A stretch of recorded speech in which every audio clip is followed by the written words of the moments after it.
One last chance for the legend to win the FIFA World Cup, Cristiano Ronaldo. ಒಂದ್ಸಾರಿ imagine ಮಾಡಿ ನೋಡಿ ಸ್ನೇಹಿತರೆ, 41 ವಯಸ್ಸಿನಲ್ಲಿಯೂ ಸಹ ಪೂರ್ತಿ ದೇಶವನ್ನೇ ಗೆಲ್ಲಿಸಿದ ನಂತರ ಈಗ ಕೇವಲ ಅವ್ರ ಹತ್ರ ಬಾಕಿ ಒಂದೇ ಒಂದು ವರ್ಲ್ಡ್ ಕಪ್ನೂ ಇಲ್ಲ ಅಂದರೆ ತುಂಬ ಬೇಜಾರಾಗುತ್ತೆ ರೊನಾಲ್ಡೋಗೋಸ್ಕರ. ಯಾಕಂದರೆ ನೀವೇ ಒಂದ್ಸಾರಿ ಯೋಚನೆ ಮಾಡಿ ನೋಡಿ ಸ್ನೇಹಿತರೆ, 5 ಚಾಂಪಿಯನ್ಸ್ ಲೀಗ್ ಟ್ರೋಫೀಸ್, 5 ಬ್ಯಾಲನ್ ಡಿ ಓರ್, trophies in Italy, trophy in Spain, trophy in Portugal, trophy in England ಸಹ ಎಲ್ಲ ಟ್ರೋಫಿನೂ ಗೆಲ್ಲಿಸಿದ ನಂತರ ಆದರೂ ಪೂರ್ತಿ ವರ್ಲ್ಡ್ ಅವ್ರನ್ನ ಒಂದೇ ಒಂದು ಕ್ವಶನ್ ಮಾಡುತ್ತೆ, ವರ್ಲ್ಡ್ ಕಪ್ ಟ್ರೋಫಿ ಎಲ್ಲಿದೆಯಪ್ಪ ನಿನ್ನ ಹತ್ರ ಅಂತ. ತುಂಬ ಬೇಜಾರಾಗುತ್ತೆ. ಒನ್ಸ್ ಯೋಚನೆ ಮಾಡಿ ಸ್ನೇಹಿತರೆ, 5 ವರ್ಲ್ಡ್ ಕಪ್ಸ್ನಲ್ಲಿ ಗೋಲ್ ಸ್ಕೋರ್ ಮಾಡಿರೋದು ಇವ್ರು ಮಾತ್ರನೇ, ನಾಟ್ ಈವನ್ ಲಯನಲ್ ಮೆಸ್ಸಿನೂ ಸಹ. ಬಟ್ ಸ್ಟಿಲ್ ನೀವು ಗ್ರೇಟೆಸ್ಟ್ ಆಫ್ ಆಲ್ ಟೈಮ್ ಇದ್ರು ಎಲ್ಲರೂ ನಿಮ್ಮನ್ನ ಕ್ವಶನ್ ಮಾಡೋದೇ ವರ್ಲ್ಡ್ ಕಪ್ ಟ್ರೋಫಿ ಎಲ್ಲಿದೆ ಅಂತ ಅಲ್ವಾ.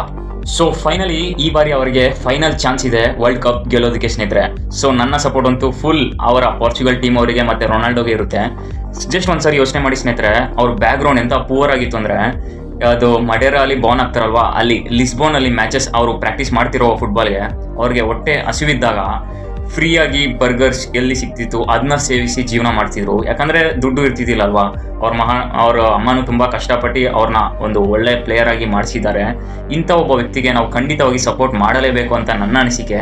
ಆದ್ದರಿಂದ ಸ್ನೇಹಿತರೆ, ಫಸ್ಟ್ ಒಂದ್ಸಾರಿ ಅವ್ರು ಹೇಳಿದರು, I don't chase records chase me ಅಂತ ಹೇಳಿದರು. ಅದು ಖಂಡಿತವಾಗಿ ಈ ಸೀಸನಲ್ಲಿ ಪ್ರೂವ್ ಆಗಲೇಬೇಕು ಅಂತ ನಾನು ಅನ್ಕೊಂತಿದ್ದೀನಿ. ಸೊ ಫೈನಲಿ ಸ್ನೇಹಿತರೆ, ನಿಮಗೆ ರೊನಾಲ್ಡೋ ಅವರ ಬಗ್ಗೆ ಏನು ಅನಿಸುತ್ತೆ ಅಂತ ಕಮೆಂಟ್ ಮಾಡಿ, ಮತ್ತೆ ಫಾಲೋ ಮಾಡೋದನ್ನು ಮರಿಬೇಡಿ.